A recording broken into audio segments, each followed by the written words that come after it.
அணிகள். 2 ஜப்பானிய குத்துச்சண்டை வீரர்கள் ஷிகடோஷி கோட்டாரி மற்றும் ஹிரோமாஷா உரகாவா பரிதாபமாக இருந்தனர். Sports news. 2 Japanese boxers, Shigetoshi Kotari and Hiromasha Uragawa, died tragically. 41 பந்தில் சதம் விளாசிய டெவால் பிரீவிஷ் பொன்னான வாய்ப்பை தவறவிட்ட ஐபிஎல் அணிகள். D Villiers. நன்றி. Deval Brevis hits 41 ball century in IPL teams that missed a golden opportunity. D. Villiers. Thank you. Attention. போதை பழக்கத்திற்கு எதிரான உறுதிமொழி. போதை பழக்கத்தால் ஏற்படும் தீய விளைவுகளை நான் முழுமையாக அறிவேன்.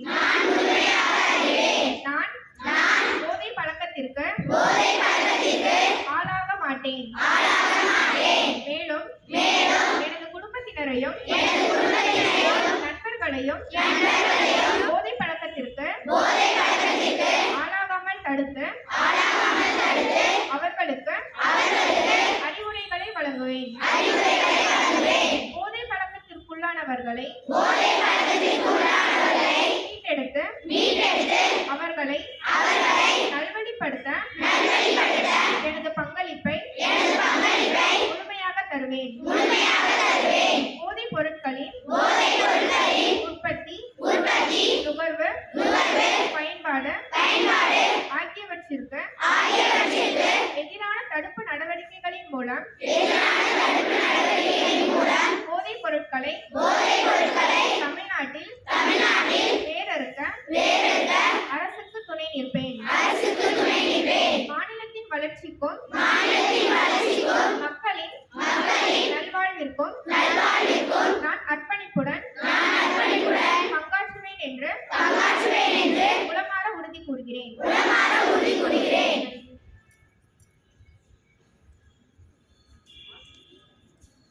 All present class leaders எல்லாம் join.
அனைவரும் அமைதியாக அந்தந்த இடத்தில் அமரவும். சத்தம் வரக்கூடாதுமா?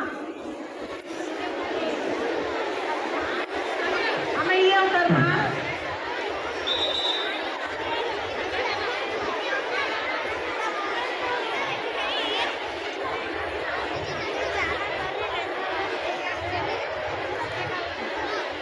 இன்று மாணவிகள் அமைதி காக்கும்படி அனுமதி கேட்டுக்கொள்கிறேன். அப்படியே அமைதியாக உட்கார்ந்து பண்ணலாம்.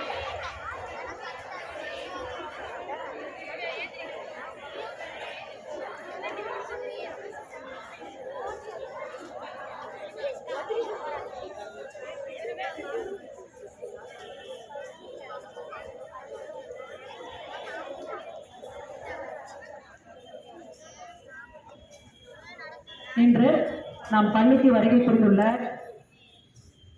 தன்ராஜ் கூடுதல் காவல் கண்காணிப்பாளர் மதுவிலக்கு அமல் பிரிவு அவர்களையும், திரு CR ராஜேஷ் கண்ணன் மாவட்ட தொடர்பு அலுவலர் சாலை பாதுகாப்பு மற்றும் போதைப்பொருள் தடுப்பு மன்றம் அவர்களையும், சங்கரபாண்டியன் காவல் ஆய்வாளர் மதுவிலக்கு அவர்களையும், கற்பகம் மாவட்ட குழந்தைகள் பாதுகாப்பு அலுவலர் மற்றும் லலிதா புகையிலை தடுப்பு ஆலோசகர் திருமதி அர்ச்சனா உளவியலாளர் மாவட்ட மனநலத்திட்டம் அவர்களையும் நாம் பள்ளியின் சார்பாகவும் ஆசிரியர்கள் மாணவர்கள் சார்பாகவும் வருக என வரவேற்கின்றனர்.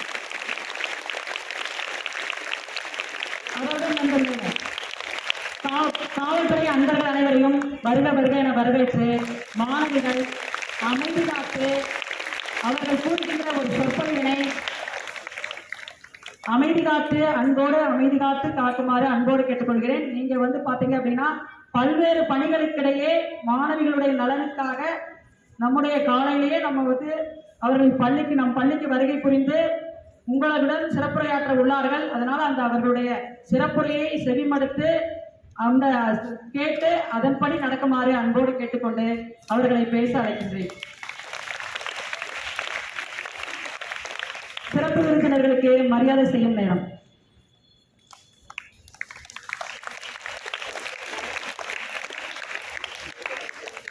மதிப்புக்குரிய கூடுதல் காவல் கண்காணிப்பாளர் அவர்களுக்கு மரியாதை செய்யக்கூடிய தருணம். மகிழ்ச்சியோடு கைத்தட்டினர்.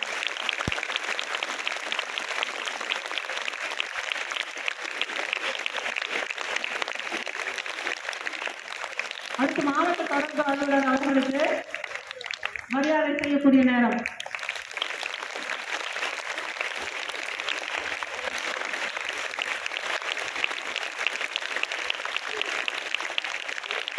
காவல் ஆய்வாளர் அவர்களை மரியாதை செலுத்துகிறோம்.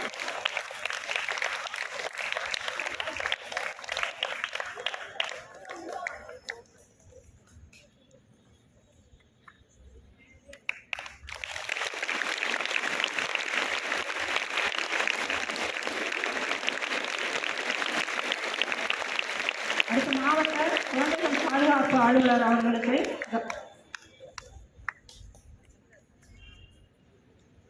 உளவியலாளர் மாவட்ட மனநல திட்டம் அவர்களுக்கு மரியாதை செலுத்துவது.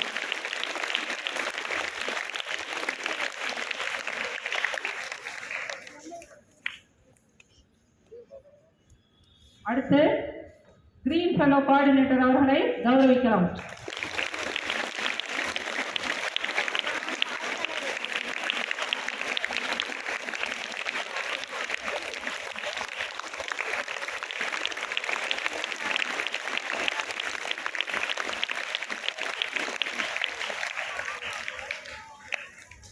அடுத்து நம்மிடையே உரையாற்றுவதற்காக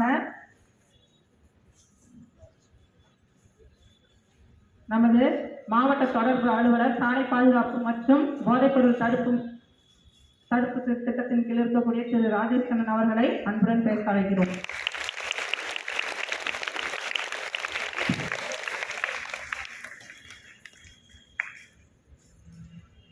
அனைவருக்கும் வணக்கம்.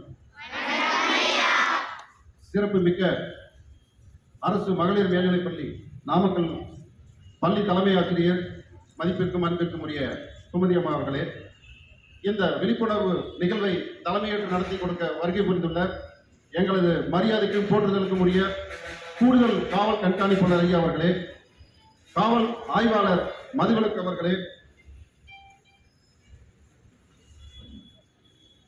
மேலும் எங்களுடன் வருகை புரிந்துள்ள உளவியலாளர் மாவட்ட மனநல திட்டம் திருமதி அர்ச்சனா அவர்களே, வருகை புரியவுள்ள குழந்தைகள் பாதுகாப்பு நல அலுவலர் அவர்களே, புகையிலை தடுப்பு ஆலோசகர் அவர்களே,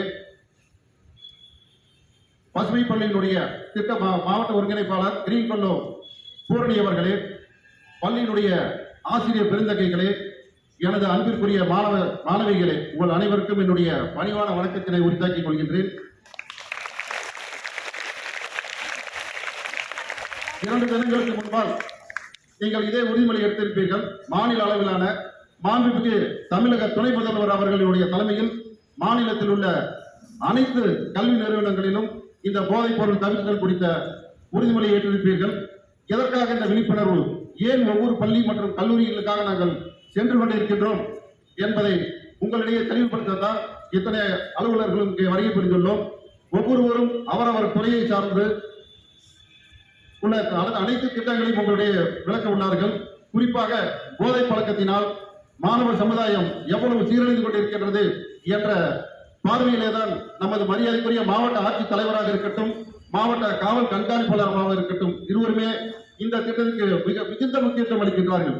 இன்றைக்கு மாவட்டத்தில் உள்ள 454 பள்ளிகளிலே இந்த போதைப் பொருள் தடுப்பு மன்றம் மற்றும் சாலை பாதுகாப்பு மன்றம் ஏற்படுத்தப்பட்டுள்ளது. அதே போல 138 கல்லூரிகளுக்கும் நாங்கள் சென்று இந்த 2 மன்றங்களையும் துவக்கி வைத்துள்ளோம்.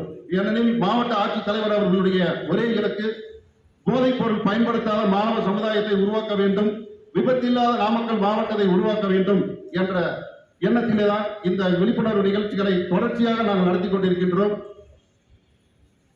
2-3 மாதங்களுக்கு முன்பு கடந்த கல்வியாண்டிலே நீங்கள் கேள்விப்பட்டிருப்பீர்கள், ராசிபுரம் சிவானந்தா சாலையிலே ஒரு ஏற்பட்ட நிகழ்வு. 9ஆம் வகுப்பு படிக்கக்கூடிய ஒரு மாணவன் இறந்து விட்டார். அவரது உடலை வாங்க பெற்றோர் மறுக்கின்றார்கள். காவல்துறையினர் சென்று ஆய்வு செய்கின்றார்கள். உடனடியாக முன்னாள் மாவட்ட ஆட்சித்தலைவர் மரியாதைக்குரிய மருத்துவர் சுமா அவர்கள் என்னை அழைத்து, உங்களது டீமோடு சென்று நீங்கள் உடனடியாக அங்கு ஆய்வு செய்ய வேண்டும் என்றார். நமது மரியாதைக்குரிய முதன்மை கல்வி அலுவலர் அம்மா, மாவட்ட கல்வி அலுவலர், மாவட்ட குழந்தைகள் பாதுகாப்பு அலுவலர் உள்ளிட்ட நாங்கள் அனைவருமே அந்த பள்ளிக்கு சென்று அந்த வகுப்பறையிலே உள்ள பைகளை சோதனையிட்ட பொழுது அந்த பைகளிலே கூலி பாக்கெட் இருந்தது. அதற்கு பிறகுதான் தெரிய வந்தது அந்த மாணவன் இறந்தது 2 மாணவர்களையும் அந்த கூலிக்கு பயன்படுத்தி அந்த போதையிலே நீ பெரியவனா நான் பெரியவன் என்ற ஈகோ காரணத்தினாலே பயன்படுத்தப்படாத ஒரு கழிப்பறைக்கு சென்று அவனை அடித்துக் கொண்டு விட்டான். இன்றைக்கு நிலைமை என்ன? ஒரு மாணவன் இறந்து விட்டால், இன்னொரு மாணவன் சிறைச்சாலையிலே. இதை எண்ணி பார்த்துதான் முன்னாள் மாவட்ட ஆட்சித் தலைவராக இருக்கட்டும், தற்போதுள்ள மாவட்ட ஆட்சித் தலைவராக இருக்கட்டும், இந்த விழிப்புணர்வு நிகழ்வினை அனைத்து பள்ளி மற்றும் கல்லூரிகளுக்கும் சென்று மாணவர்களிடையே சேர்க்க வேண்டும் என்ற நோக்கத்திலேதான் எங்களை பயணிக்க செய்கிறார்கள். இன்று அனைத்து துறையில் உள்ள அலுவலர்களும் வருகை புரிய உள்ளார்கள். அவர்கள் உங்களிடையே விழிப்புணர்வுடைய வழங்க உள்ளார்கள். நிச்சயமாக நீங்கள் போதைப் பொருள் பயன்படுத்தாத ஒரு மாணவ சமுதாயமாக நீங்கள் உருவாக்க வேண்டும் என்பதே எங்களது இலக்கு. எவ்வளவு அலுவலக பணிகள் இருந்தாலும் பள்ளி மற்றும் கல்லூரிகளுக்கு விழிப்புணர்வு நிகழ்வு என்றாலே எங்களுடன் கலந்து கொண்டு எங்களை உற்சாகப்படுத்தி வருகை புரிந்து மரியாதைக்குரிய கூடுதல் காவல் கண்காணிப்பாளர் ஐயா அவர்களுக்கு இந்த தருணத்திலே நன்றியை தெரிவித்துக் கொள்கின்றேன். ஏனெனில் நேற்றைக்குதான் நமது பள்ளியினுடைய தலைமை ஆசிரியர் அவர்களிடம் தெரிவித்தோம், இன்றைக்கு நமது பள்ளியில் விழிப்புணர்வு நிகழ்வை ஏற்படுத்த உள்ளோம் என்று. உடனடியாக அவர்கள் ஏற்பாடு செய்தார்கள். இன்றைக்கு மின்தடை இருந்த போதிலும் மைக் முதற்கொண்டு எல்லாவற்றையும் நாங்கள் தயார் நிலையில் வைத்துள்ளோம். மாணவிகளுக்கு நீங்கள் நிச்சயமாக இந்த விழிப்புணர்வை வழங்க வேண்டும் என்ற நோக்கத்திலே தான் இந்த ஏற்பாடுகளை செய்துள்ளார்கள். நிச்சயமாக நீங்கள் வாழ்க்கையில மிக விரைந்த ஒரு இடத்திற்கு வர வேண்டும். ஏனெனில் பெண்களால் முடியாதது எதுவும் இல்லை. நமது மாவட்ட ஆட்சித்தலைவர் பேர் தெரியுமா? புதியதாக பொறுப்பேற்றுள்ள மாவட்ட ஆட்சித்தலைவர். Very good. யார் சொன்னது? அதே போல நமது மாவட்ட காவல் கண்காணிப்பாளர் தெரியுமா? மாவட்ட காவல் கண்காணிப்பாளர் திருமதி விமலா. தெரிஞ்சுக்கணும். அதே போல மாவட்டத்தினுடைய வன அலுவலர் தெரியுமா?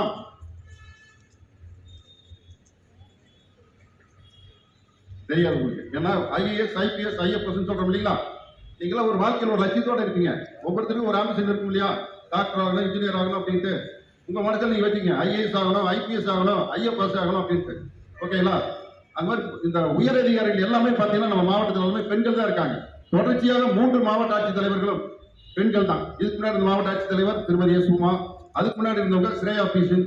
இவ்வாறு தொடர்ச்சியாக பெண்கள் தான் முன்னேற்றி வந்துட்டு இருக்கீங்க. 33% என்ற இடஒதுக்கீடு என்ற நிலை மாறி இன்றைக்கு ஆண்களுக்கு தான் இந்த இடஒதுக்கீடு தர வேண்டும் என்ற நிலைக்கு தள்ளப்பட்டுள்ளீர்கள். ஆகவே நிச்சயமாக நீங்கள் நல்ல ஒரு நிலைமை அடைய வேண்டும் என வாழ்த்து கூறி இந்த வாய்ப்பு அளித்த பள்ளி தலைமை ஆசிரியருக்கு நன்றி கூறி விடைபெறுகிறேன். நன்றி. வணக்கம்.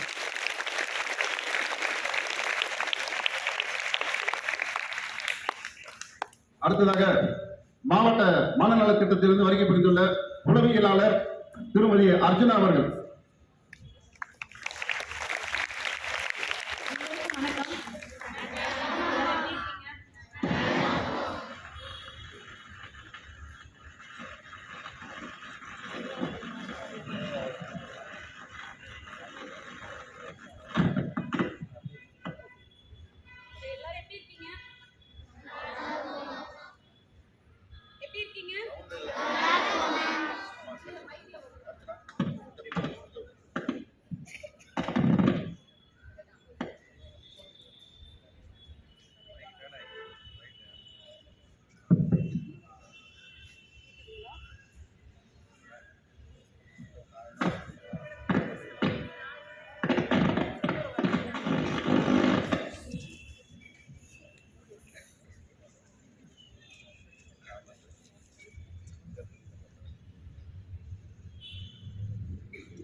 திட்டத்தில் சைக்காலஜிஸ்டாக ஒர்க் பண்ணிட்டு இருக்கேன். எங்களோட ரோல் என்ன அப்படின்னா, நாமக்கல் டிஸ்ட்ரிக்ட்ல இருக்க எல்லா அரசு ஆரம்ப சுகாதார நிலையம், அரசு மருத்துவமனையில் அங்கே இருக்க மனநலம் பாதிக்கப்பட்டவங்க, மெயினாக போதையால் அடிமையானவங்களுக்கு கவுன்சிலிங் ப்ளஸ் ட்ரீட்மெண்ட். இப்போ ஓகேங்களா? ஓகே. ஸோ எல்லாரும் எப்படி இருக்கீங்க? கொஞ்சம் நல்லா இருக்கீங்க. காலையில் உங்கள் எல்லாரையும் பார்க்கறதுக்கே ரொம்ப ப்ளசண்ட்டாக, ரொம்ப அழகாக இருக்கீங்க. எல்லாரும் ரொம்ப கலர்ஃபுல்லாக இருக்கீங்க. உங்களை பார்க்கவே ரொம்ப மகிழ்ச்சியாக இருக்குது. சீரியஸாக அது பழைய நினைவுகள்லாம் ஞாபகம் வரும் இல்லைங்களா? எங்களுக்கு அந்த ஸ்கூல் டேஸ்லாம் ஞாபகம் வந்துருச்சு. ஸோ இன்னைக்கு என்ன பர்பஸ் அப்படின்னா, அந்த போதைப் பொருள் பழக்கத்தை பற்றி அதோட விழிப்புணர்வு எல்லாருக்கும் தோணி இருக்கும்ல. ஏன் கேர்ள்ஸ் ஸ்கூல்ல தோணுச்சா இல்லை? எத்தனை பேருக்கு தோணுச்சு? கை தூக்குங்க. போதைப் பொருள் விழிப்புணர்வு ஓகே, ஆண்கள் தான் பயன்படுத்துறாங்க, எதுக்கு கேர்ள்ஸ் ஸ்கூல்ல? இவ்வளவு பேருக்கு தான் தோணிருக்கு. அப்ப மற்றவங்களுக்குலாம் ஓகே, அட்லீஸ்ட் அந்த கேள்வி எழுது இல்லையா மனசுல? ஸோ எதுக்காக அப்படின்னா, இப்போ ஆண்கள் பெண்கள் எல்லாரும் எப்படி இருக்காங்க? சமம். இந்த சமங்கிற விஷயத்துல நல்ல விஷயம் மட்டும் இல்லை, எல்லா விஷயமும் புரியுதுங்களா? இப்ப சார் சொன்னார்ல, நாமக்கல் மாவட்ட ஆட்சியர் 3 தடவை பெண்கள் தான் இருக்காங்க, அதுவே ஒரு பெரிய சக்சஸ் தான். கரெக்ட் தானே? ஸோ இப்ப எப்படி நம்ம படிப்புல எல்லாம் முன்னேறோமோ, ட்ரெஸ்ஸிங் சென்ஸும் மாறிடுச்சு. ஆண்கள் வந்து ஒரு விதமான ட்ரெஸ் பண்றாங்க, ஆண்கள் ஹேர் கட் பண்றாங்க, அதே மாதிரி நம்மளும் பண்றோம் அப்படின்னு சொல்லிட்டு நம்ம எல்லாரையும் ஒருத்தர் பார்த்து இன்ஃப்ளூயன்ஸ் ஆகிட்டே இருக்கோம். காரணம் இந்த ஏஜ். நீங்க எல்லாரும் டீனேஜ்ல இருக்கீங்கல்ல, டீனேஜ் வயசு வந்து ரொம்ப ஈஸியா அட்ராக்ட் ஆகக்கூடிய வயசு. எதெல்லாம் உங்களுக்கு வேணான்னு சொல்றாங்களோ, எதெல்லாம் உங்களுக்கு நெகட்டிவ்னு சொல்றாங்களோ, எதெல்லாம் உங்களுக்கு தீங்குன்னு சொல்றாங்களோ, அதெல்லாம் உங்களை ஈஸியா அட்ராக்ட் பண்ணும். கரெக்ட் தானே? சரி, உங்களை படம் பார்க்க வேணாம் அப்படின்னு சொன்னா என்ன பண்ணுவீங்க? பார்க்கணும்னு தோணும். எக்ஸாம் டைம்ல படிங்க, போன் யூஸ் பண்ணாதீங்கன்னா என்ன பண்றீங்க? போனை தான் எடுத்து யூஸ் பண்றோம். கரெக்ட் தானே? படிச்சாதான் மார்க் வாங்க முடியும், நல்லா எக்ஸாம் எழுத முடியும். கரெக்ட் தானே? அப்போ அதில் கான்சிக்வன்சஸ் தெரியும். படிக்கலைன்னா மார்க் நல்லா வராதுன்னு விளைவுகள் எல்லாருக்குமே தெரியும். ஆனா அந்த விளைவுகளை பத்தி யோசிக்காம உங்களோட மைண்ட் எதை அட்ராக்ட் பண்ணுது? செல்போன். கரெக்ட் தானே? ஸோ அப்போ இங்க என்ன நடக்குதுன்னு நீங்க கொஞ்சம் தெளிவா புரிஞ்சுக்கணும். உங்களை நீங்க அண்டர்ஸ்டாண்ட் பண்ணா மட்டும்தான் இந்த மாதிரி கான்சிக்வன்சஸை நீங்க ஃபேஸ் பண்ணாம இருக்க முடியும். புரியுதா? ஸோ உங்களுக்கு உங்களை பத்தி எல்லாருக்கும் நல்லா தெரியுமா?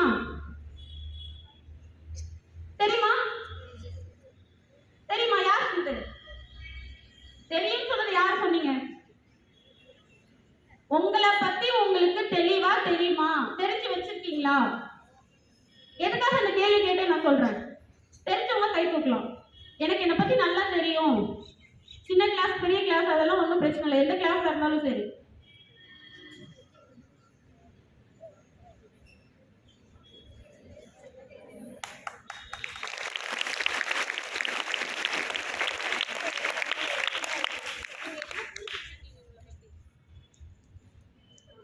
உங்களை பத்தி நீங்க என்ன தெரிஞ்சு வச்சிருக்கீங்க, புரிஞ்சு வச்சிருக்கீங்க? அது ஒரு 2 வார்த்தை மட்டும். நானா இப்படிதான் அப்படின்னு சொல்லிட்டு. எல்லாத்துக்கும் காலை வணக்கம். என்னை பத்தி நான் சொல்லணும் அப்படின்னா, என்னன்னு இல்லை, இங்க இருக்க எல்லாத்துக்குமே பொதுவா அட்ராக்ட் ஆகுற ஒரே விஷயம், நம்ம எல்லாம் அடிக்ட் ஆகுற ஒரே விஷயம் அப்படின்னா அது மொபைல் ஃபோன் மட்டும்தான். நானே சொன்னோம் அப்படின்னா, நான் மொபைல் ஃபோன் நிறைய பார்ப்பேன். நான் கொஞ்சம் அதை நான் பார்க்கறது தடுத்தேன் அப்படின்னா நான் நல்லா படிக்கலாம். என்னை பத்தி 4 விஷயம் நான் அதை பார்க்காம வச்சேன்னா நல்லா படிக்கலாம், இன்னும் நல்லா படிக்கலாம் அப்படின்னு சொல்லி அதை நான் தெரியும். அதை கரெக்டாக ட்ரை பண்ணிட்டு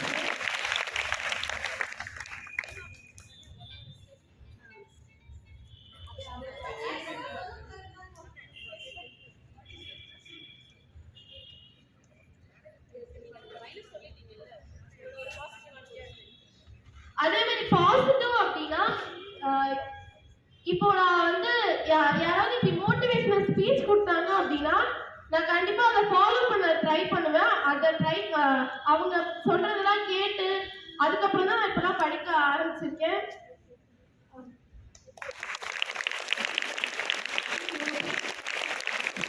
ஓகே, இதுக்காக ஒரு பெரிய கிளாப் பண்ணுங்க.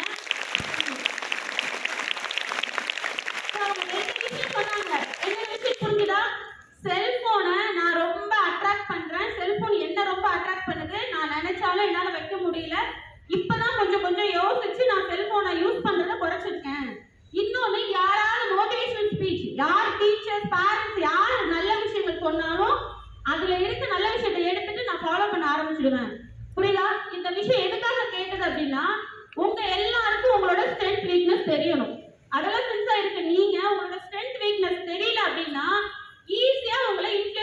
சொல்லுவாங்க. ஃபார் எக்ஸாம்பிள் வந்து இப்ப நம்ம எப்படி படம் பார்க்க வேணாம், போன் யூஸ் பண்ண வேணாம்னு சொல்றோம் இல்லையா?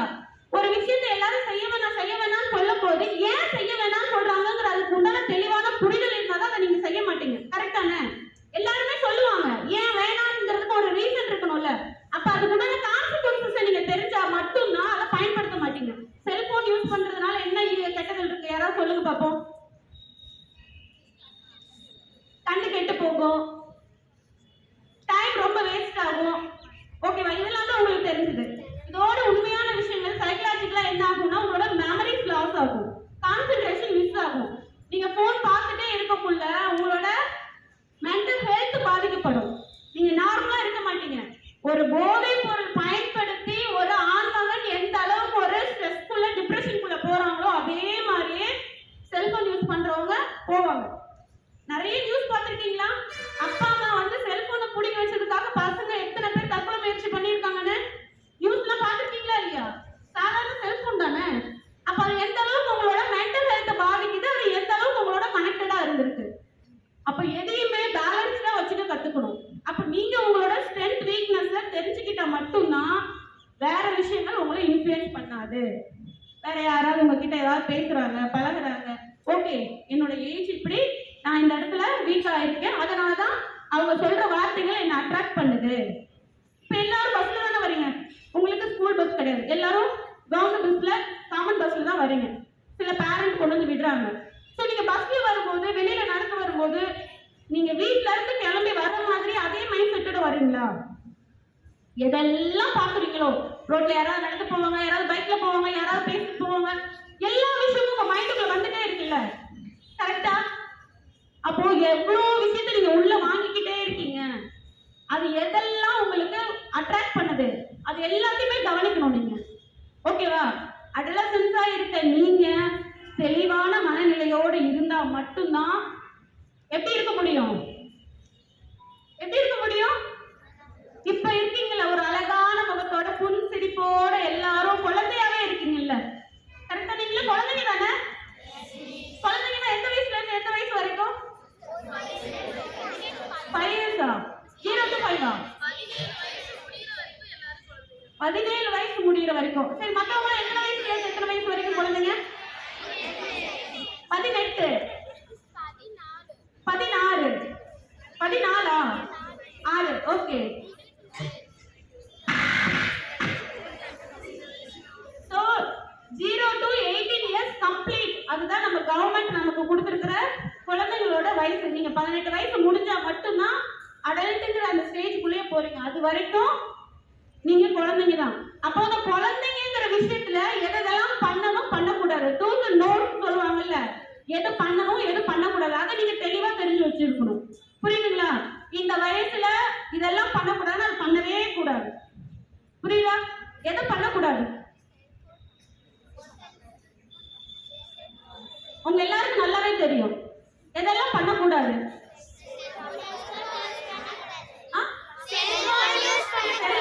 செல்போன் யூஸ் பண்ணுங்க, நான் வேணாம்னு சொல்லல. ஆனா படிக்கிறதுக்காக மட்டும் யூஸ் பண்ணுங்க. புரியுதா? உங்களுக்கு ஏதாவது ப்ராஜெக்ட் கொடுக்குறாங்க, அதுல இருந்து நோட்ஸ் எடுக்கணும்னா தாராளமா பயன்படுத்துங்க. ஆனா டைம் ஒன்று இருக்கு. புரியுதா? தேவையில்லாம ஆப் யூஸ் பண்ணி இன்ஸ்டாகிராம், ஃபேஸ்புக் இதெல்லாம் யூஸ் பண்ணி சேட் பண்ற விஷயங்கள்லாம் இருக்குல்ல, அதெல்லாம் பண்ணக்கூடாது. புரியுதா? ஸோ லிமிடேஷன் வச்சுக்கணும், நம்ம எதுக்காக பயன்படுத்துறோம் அப்படிங்கிறத.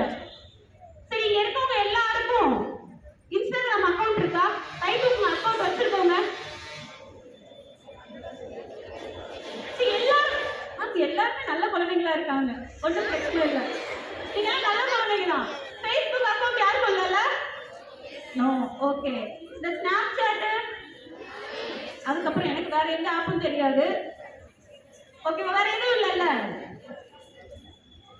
ஏன் அப்படின்னா ஃபர்ஸ்ட் உங்களை ஈஸியா யாராவது கான்டாக்ட் பண்ணணும்னா போன் நம்பர் வச்சுலாம் பண்ணணும்னு அவசியம் இல்லை. புரியுதா? நீங்க ஏதாவது ஒரு ஆப்குள்ள இருந்தீங்கன்னா உங்களோட ப்ரொஃபைல வச்சீங்கனாலே போதும். என்ன பண்ணுவாங்க? ஓகே, இந்த பொண்ணு அழகா இருக்கு அப்படின்னு சொல்லிட்டு உங்களுக்கு ஒரு ஹாய் ஒரு மெசேஜ் பண்ணுவாங்க. நீ ரொம்ப அழகா இருக்க அப்படிம்பாங்க. நல்லா இருக்கியா, சாப்பிட்டியா, உங்களை ஈஸியா கேர் பண்ற மாதிரி விஷயங்கள் உங்களை கிட்ட பேசுவாங்க. நம்ம எப்படி இருக்கோம் நமக்கு தெரியும்ல, டெய்லி நம்ம கண்ணாடி பாக்குறோம்ல,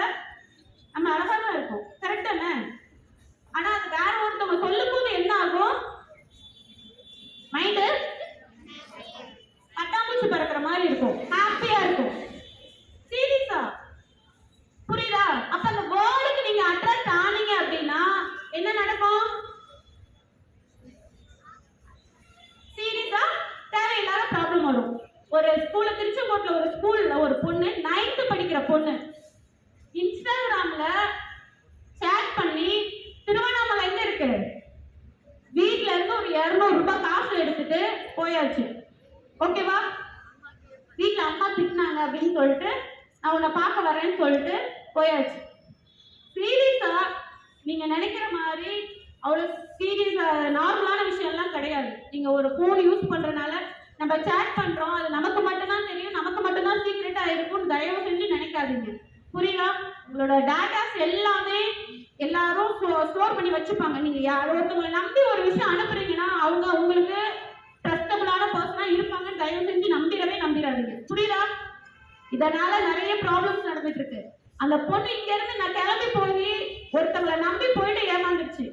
எங்கேயோ ஒரு இடத்துல கூட்டு போயிட்டு 3 ஃப்ரெண்ட்ஸை கூட்டு போய் அந்த பொண்ணு அபியூஸ் பண்ணி 2 நாள் பயங்கர டார்ச்சர் பண்ணியிருக்காங்க.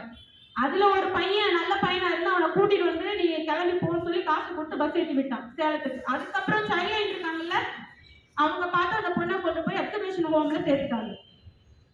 புரியுதா? சோ நம்ம என்ன பண்றோங்கிறதுல ஒரு விழிப்புணர்வோடு இருக்கணும். புரியுதுங்களா? இந்த செல்போன் எந்த அளவுக்கு உங்களை மோசமான ஒரு வழியில கொண்டு போய் விட்டுருமோ அதை தான் இந்த போதை பழக்கமும். புரியுதுங்களா? சோ ஒவ்வொரு நீங்க எல்லாருமே சின்ன வயசுல இருந்து வளர்ந்துருப்பீங்கல்ல. உங்க பக்கத்து வீட்டுல உங்க வீட்டுல யாராவது ஒரு நபர் குடி பழக்கத்தால அடிமையானவங்கள பார்த்திருப்பீங்கல்ல. அவங்க வீட்டுல பாத்தீங்களா ரொம்ப எப்ப பார்த்தாலும் சண்டை வந்துட்டே இருக்கும், பிரச்சனை வந்துட்டே இருக்கும். பினான்சியலா அவங்களால மேல ஏறி வரவே முடியாது. கரெக்ட் தானே? ஏன்னா சம்பாதிக்கிறது எல்லாமே எதுக்கு யூஸ் பண்ணுவாங்க? குடிக்கிறதுக்கு, போதை பொருள் வாங்குறதுக்கு தான். அப்ப எப்படி அவங்க குடும்பத்தை முன்னேற்றுவாங்க? அப்ப வாய்ப்பே இல்லை.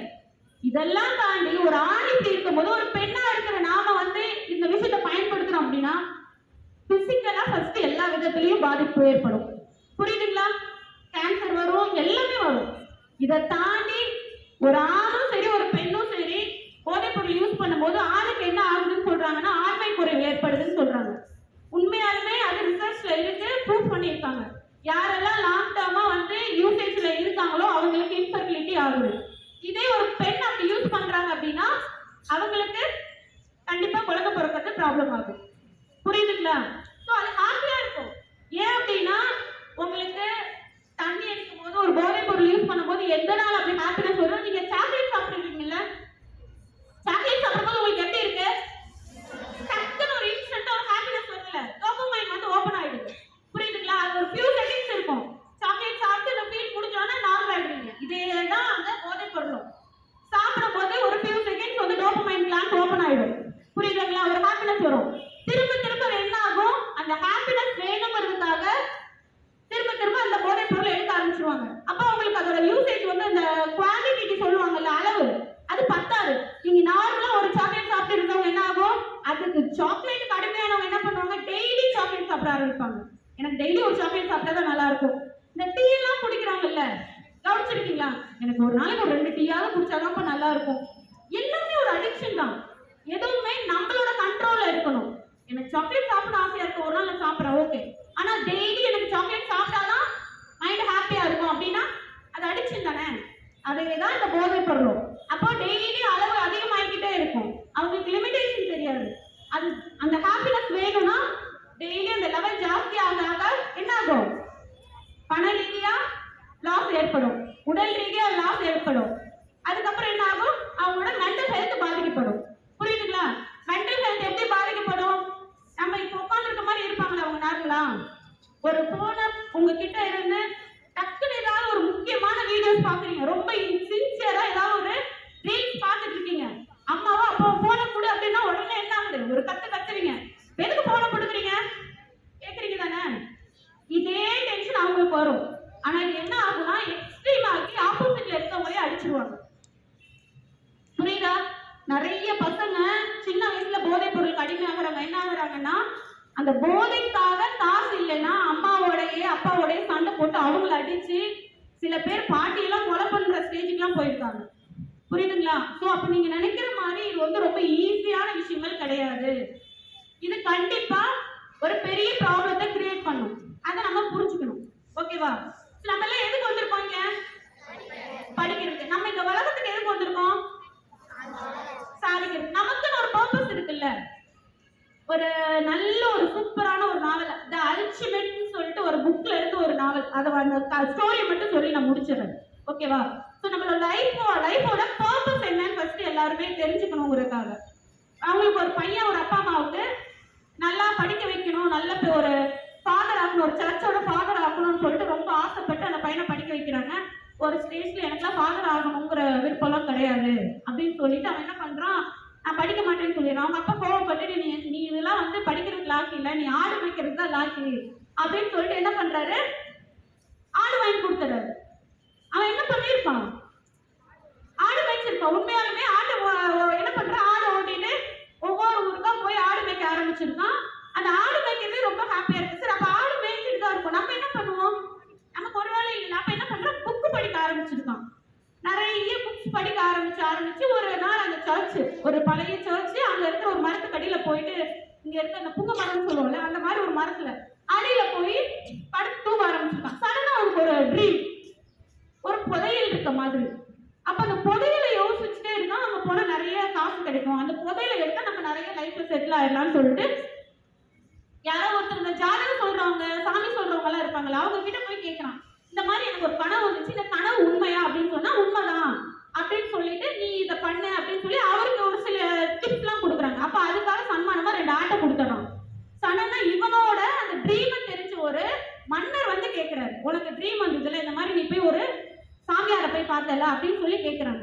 கேட்கும் போது ஆமா நான் பார்த்தேன், உங்களுக்கு எப்படி தெரியும் அப்படின்னா, இல்ல எனக்கு தெரியும்னு சொல்லிட்டு அந்த சைன் சொல்லுவாங்கல்ல, இப்ப நம்ம ஒவ்வொருத்தருக்கு அங்க நம்மளோட வேஸ கண்டுபிடிக்கிறதுக்கு திசைகள் காட்டுற அந்த கருவி சொல்லுவாங்கல்ல, அது மாதிரி உன்னோட புதையல கண்டுபிடிக்கிறதுக்கு நான் உனக்கு ஒரு சின்ன இது தரேன், கிஃப்ட் மாதிரி தரேன்னு சொல்லி 2 கல்லு கொடுப்பான். அந்த கல்லை வச்சுட்டு நீங்க போலாம் அப்படின்னு சொல்லிட்டு ஒரு கண்ட்ரிக்கு போறாங்க. எகிப்து இருக்கு இல்லையா, எகிப்துல என்ன ஒரு ஃபேமஸ் பிரமிடு, ஓகேவா?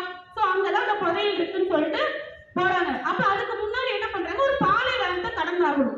அப்ப இடையில அங்க ஒரு அந்த பாலைவனத்துக்குள்ள ஒரு நல்ல பசுமையான ஒரு வில்லேஜ் இருக்கு. அந்த வில்லேஜ்குள்ள போகும்போது அங்க ஒரு பாத்திமாங்கிற ஒரு பொண்ணை பார்க்கணும். அப்போ என்னன்னா அவனோட மோட்டிவ் மாறுது. ஜஸ்ட் லிசன், நம்மளோட கோல் ஒண்ணு இருக்கும், அந்த கோலை ரீச் பண்றதுக்குள்ள எங்கெங்கெல்லாம் உங்களை டைவர்ட் பண்ற மாதிரி நிறைய விஷயங்கள் வரும் இல்லையா, இவனுக்கும் அதே மாதிரிதான். அவனோட கோல் என்ன, அந்த புதையல். கரெக்டா அந்த புதையல் நோக்கி தான் போகணும். இடையில பாத்திமாவை பார்த்துட்டு ஓகே இந்த மாதிரி ஒரு அழகான பெண்ணை நான் பார்த்தது இல்லை, என்னோட லைஃப்லயே பாத்திமா தான் பெஸ்ட், அவளை கல்யாணம் பண்ணி நான் இங்கே செட்டில் ஆகலான்னு சொல்லிட்டு முடிவு பண்றேன் அப்படின்னு சொல்லிட்டு யோசிக்கிறான். சடனா வந்து அந்த ஊர்ல ஒரு ஞானி மாதிரி ஒருத்தர் இருப்பார்ல, இதெல்லாம் உனக்கு ஒரு லைஃப் கிடையாது, நீ எதுக்காக வந்திருக்க, உன்னோட மோட்டிவ் என்ன, நீ அந்த புதையல் எடுக்கிறதானேன்னு சொல்லிட்டு திரும்ப நீ போ அப்படின்னு சொல்லி தேட ஆரம்பிக்கிறாங்க. அங்க போய் வந்து அந்த பிரமிட் கிட்ட போய் குழி தோண்டிட்டே இருக்காங்க, கிடைக்கல. சடனா வந்து அவங்க 4-5 பேர் வந்து எதுக்குடா இங்க வந்து இவன் குழி தோண்டிட்டு இருக்கா, ஏதாவது இது பண்ண போறானா, ஏதாவது இங்க இருந்து திருடிட்டு போக போறானா, இல்ல ஏதாவது புதைச்சு வைக்க போறானான்னு சொல்லும்போது அங்க இருக்கிற நாணி வந்து ஒரு 2 தங்க காயினை கொடுத்து அனுப்பிடுறாரு. அப்ப இந்த தங்க காயின் தான் பொட்டிக்க போறியா அப்படின்னா, இல்ல இல்ல எனக்கு ஒரு புதையல் கிடைச்சு இருக்குன்னு சொல்லி கனவு வந்துச்சு, அதுக்காக தான். அப்ப அந்த 4 பேர் வந்து இவர் அடிச்சாங்கல்ல, அவர் ஒருத்தர் சொல்றாரு, எனக்கு கூட தான் ஒரு நாள் கனவு வந்துச்சு, ஒரு பழைய சர்ச்சு ஒரு புங்க மரத்துக்கிட்ட வந்து புதையல் இருக்குன்னு, நான் அந்த புதையலை தேடிலாம் போய் என் வாழ்க்கையெல்லாம் வீட் பண்ணல, அதுக்கு இல்லைன்னு சொல்லி முடிவு பண்ணிட்டு நான் என்ன பண்ணிட்டேன், என் வேலையை பார்க்க ஆரம்பிச்சிட்டேன் அப்படின்னு சொன்னோன்னதான் அவனுக்கு சடனா ஒரு ஞாபகம். அப்ப புதையல் வேற எங்கேயும் இல்லை, எங்க இருந்திருக்கு, சர்ச் கிட்டதான் அப்படின்னு சொல்லி திரும்ப அங்க போறான், அந்த புதையலை எடுத்துறான். இதோட பர்பஸ் என்ன அப்படின்னா, நீங்க ஏதாவது ஒரு லைஃப்ல ஒரு கோல் அச்சீவ் பண்ணணும்னு நினைச்சீங்கன்னா, அந்த கோல் நீங்க ரீச் பண்றதுக்கு முன்னாடி நிறைய விஷயம் உங்களை தடை பண்றதுக்கு தேவையில்லாத டைவர்ஷன்ஸ் வந்துட்டே இருக்கும். கரெக்ட் தானே? ஸோ அந்த மாதிரி ஒரு டைவர்ஷன்ல எங்கேயும் உங்க மைண்டை கொண்டு போகாம உங்க கோல் என்னவோ அதை நோக்கி மட்டும் போங்க. படிக்கணும்னா படிக்கணும், அதை பத்தி மட்டுமே ஃபோக்கஸ் பண்ணுங்க. அப்பதான் எங்க போக முடியும், என்ன நினைக்கிறீங்களோ அதை அச்சீவ் பண்ண முடியும். சரிங்களா? ஸோ இந்த லைஃபோட பர்பஸ், எனக்கு இதுதான் பர்பஸ். உங்க டீச்சர்ஸ் இருக்காங்கல்ல, இவங்க எல்லாருமே சின்ன வயசுல நிறைய விஷயங்கள் கனவு கண்டிருப்பாங்க. நான் அது ஆகணும் இது ஆகணும், நாங்க எல்லாருமே ஏதோ ஒரு இடத்துல எங்களுக்கு எல்லாத்துக்கும் ஒரு கனவுகள் இருந்திருக்கும்.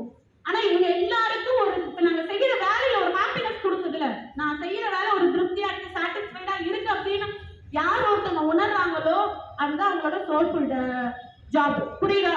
ஸோ அப்படி உங்களுக்கு ஒரு சூழல் வரணும்னா நீங்க அதுக்காக நீங்க போயிட்டே இருக்கணும், டிராவல் பண்ணிட்டே இருக்கணும். புரியுதா? எங்கேயும் ஸ்ட்ரக் ஆகாம. ஓகேவா? ஸோ எல்லாருக்கும் wish very all the best. நல்லா படிங்க, ஜாலியா இருங்க, ஹாப்பியா இருங்க, நல்ல விஷயத்த ஃபோக்கஸ் பண்ணுங்க. Okay, thank you.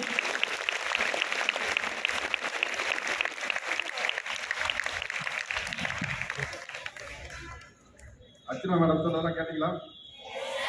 குட்டி கதையெல்லாம் சொன்னாங்களா? ஓகே. அடுத்ததாக மாவட்ட குழந்தைகள் பாதுகாப்பு நல அலுவலகத்தில் வருகை புரிந்துள்ள திரு மணிகண்டன் அவர்கள்.